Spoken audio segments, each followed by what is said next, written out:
dahil mamaya may bagyong darating, kaya dito lang muna kami sa loob ng bahay magsisimba.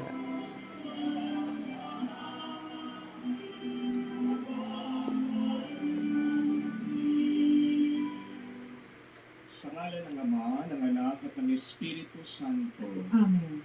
Sumainyo ang Panginoon. At sumainyo rin. Mga kapatid, kung tunay tayong nagpapasalamat sa Diyos, dapat umuwi tayo sa Kanyang tahanan para sumamba sa Kanya.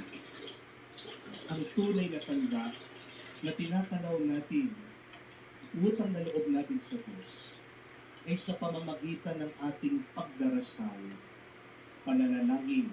Thank you for watching, guys. Bye-bye. Tayo nagpapasalamat